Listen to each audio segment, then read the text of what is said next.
Étudiez ces lois, façonnez votre esprit. Méditez et comprenez que vous pouvez attirer vos royaumes en entraînant vos pensées. Vous pouvez quitter votre corps par des projections astrales. Si vous ne pouvez pas contrôler votre esprit, vous en êtes esclave.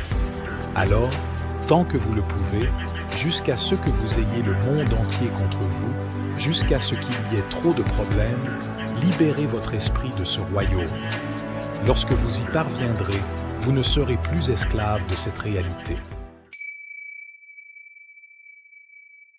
La loi de la dissonance dit que si vous avez une expérience qui crée une sorte de malaise mental, comme lorsque vous êtes en conflit de croyances ou lorsque vos actions contredisent vos croyances.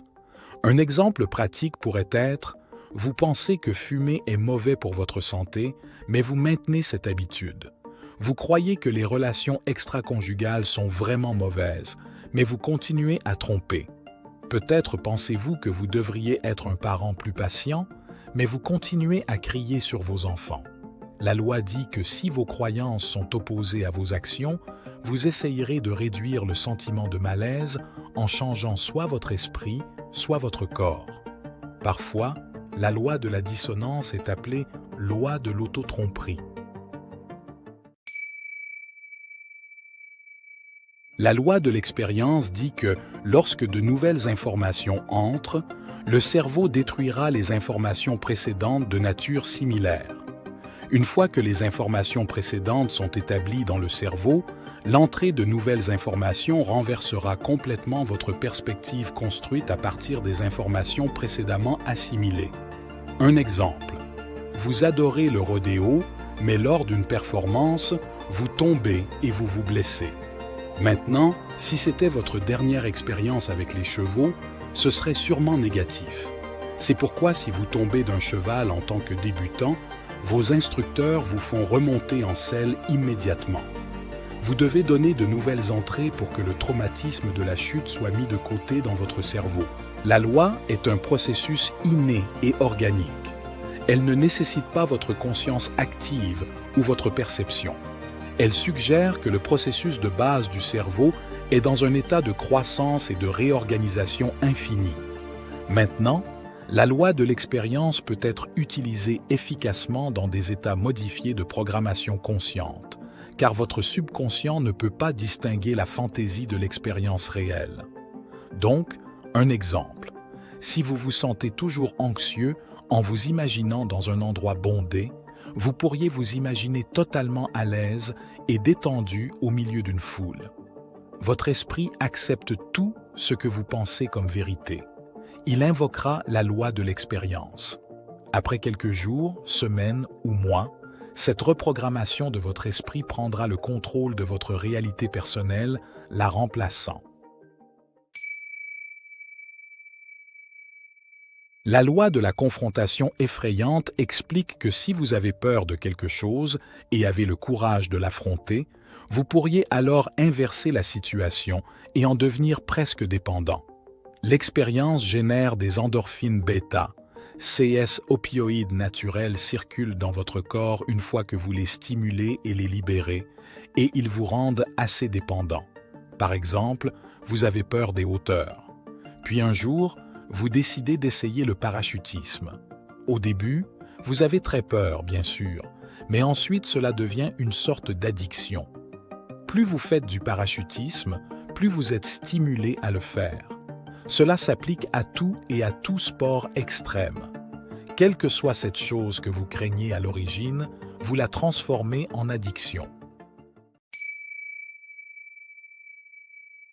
La loi du déni dit que lorsque vous refusez de faire face à un problème émotionnel majeur ou refusez de prendre la responsabilité de certaines de vos actions, vous ne pourrez pas atteindre votre potentiel tant que vous n'aurez pas équilibré cette loi. Les effets négatifs se manifesteront pendant longtemps. Ils ne sont pas seulement des répercussions émotionnelles, mais aussi physiques et mentales qui s'intègrent dans votre mode de vie. La loi d'un nouveau départ dit que, pendant notre vie, il y a des points fondamentaux qui restent les plus impressionnés en nous. Il y a une rupture dans le schéma énergétique, et un changement total en résulte. Tout est conditionné par cet événement, certaines choses plus que d'autres. Par exemple, une situation traumatisante comme la mort d'un être cher, ou vous vous convertissez et changez de religion. La loi de l'harmonie dépasse même la loi fondamentale du karma. C'est un équilibre très puissant. Le but du karma est d'obtenir l'harmonie. Si vous jetez une pierre dans un étang, vous perturbez l'harmonie de ce petit lac. Vous avez été la cause et l'effet est les éclaboussures et les ondulations créées à l'impact de la pierre, qui s'estompent lentement, restaurant ainsi la paix. De même, lorsque votre existence primordiale était harmonieuse, vos actions karmiques coulent à travers l'espace vie après vie jusqu'à ce que l'harmonie soit restaurée. Donc, pendant que vous vivez votre vie et faites des expériences, tout l'univers suit le mouvement, ayant des ondulations qui finiront par se calmer, et il y aura de nouveau harmonie. Une fois que vous avez évolué, vous réincarnant dans de nombreuses vies, vous pourrez vivre une vie en harmonie et en tranquillité. Vous êtes libre du cycle de la réincarnation.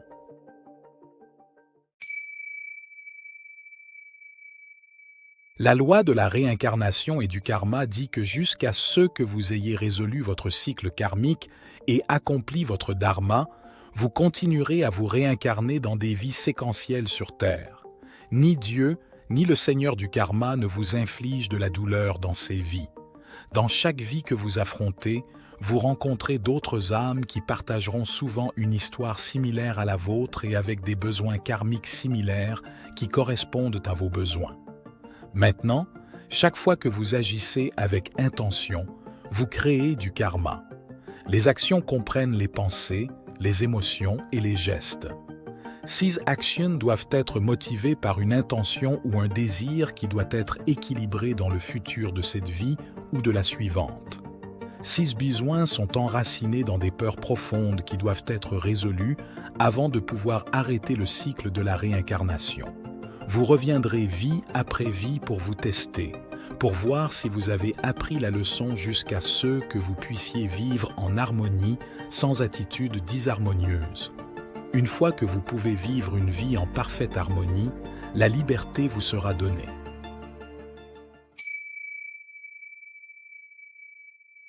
La loi de la sagesse dit que la sagesse élimine le karma. Si vous êtes assez sage pour apprendre de vos difficultés avec amour et sagesse, vous pouvez atténuer votre souffrance. Malheureusement, cependant, nous, les humains, apprenons beaucoup plus rapidement par la douleur car nous expérimentons directement les conséquences de nos actions. Par exemple, vous prenez des choses aux autres parce que vous êtes avide. Au lieu d'apprendre par la sagesse et l'amour que c'est un acte mauvais, vous devez nécessairement expérimenter la même chose que vous faites aux autres, que ce soit dans une prochaine vie ou dans celle-ci.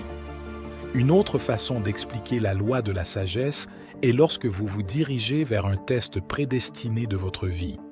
Si vous êtes assez sage, vous procéderez avec harmonie et atténuerez certainement l'impact de l'événement traumatique.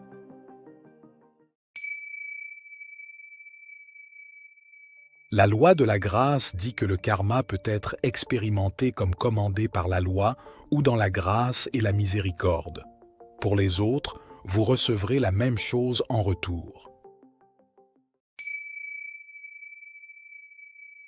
La loi de l'évolution de l'âme dit que tout le monde sur Terre partage un objectif, qu'il le réalise ou non. Nous nous sommes réincarnés parce que nous souhaitons être spirituellement évolués, en élevant nos émotions enracinées dans la peur et en apprenant à aimer inconditionnellement. Ce faisant, nous élevons notre vibration et nous nous rapprochons d'un état d'harmonie. Même quand il semble que vous n'évoluez pas, vous faites en réalité des progrès. Nous apprenons par la douleur de notre disharmonie, qui peut être vue comme des échecs ou des erreurs que nous avons commis. Mais en réalité, si vous tombez d'un vélo 9 fois, ces 9 fois n'ont jamais été des échecs complets, mais une façon de vous rapprocher de l'objectif. En effet, la 10e fois que vous montez sur le vélo, vous ne tombez pas. La loi de la conquête de la vibration dit que tout l'univers fonctionne selon le même principe de l'énergie vibratoire. Lorsque Einstein a découvert que la matière ne peut pas être détruite mais seulement transformée et que son énergie doit soit avancer, soit reculer, soit rester immobile pour faire ces choses, c'est la stagnation qui devient ensuite la transformation. Maintenant, vous êtes énergie. Votre peau, qui semble solide, est en réalité structurée par des trillions de molécules se déplaçant à la vitesse de la lumière, orbitant les unes avec les autres à une vibration spécifique. Une vibration qui est basée sur les conditions dans lesquelles vous avez vécu vos vies passées, qu'elles soient harmonieuses ou disharmonieuses. La loi du libre arbitre fonctionne de 3 manières. Premièrement, même si la plupart des événements de votre vie sont astrologiquement prédestinés, vous aurez toujours la liberté et la volonté d'atténuer l'impact de ces événements ou de les transcender entièrement. Cela résultera de la façon dont vous avez vécu votre vie jusqu'à la situation à laquelle vous êtes destiné à vivre. Si vous apportez grâce, amour et compassion, vous démontrez que vous avez appris des leçons précédentes. Deuxièmement, vous devenez le maître de votre vie lorsque vous pouvez profiter de tous les moments de joie que la vie vous offre sans vous impliquer dans la négativité. Vous la laissez couler sans vous affecter. Troisièmement, vous aurez toujours le libre choix et serez libre de répondre comme vous le souhaitez aux situations. Si vous répondez avec des émotions positives, de la passion et de l'intégrité, vous avez probablement appris votre leçon karmique et n'aurez pas à vivre une situation similaire à l'avenir. Merci d'avoir regardé cette vidéo. Si vous l'avez aimé, laissez un commentaire ci-dessous, donnez-lui un like et n'oubliez pas de vous abonner à la chaîne Perles de Sagesse pour plus d'histoires inspirantes et de leçons de vie. À la prochaine fois.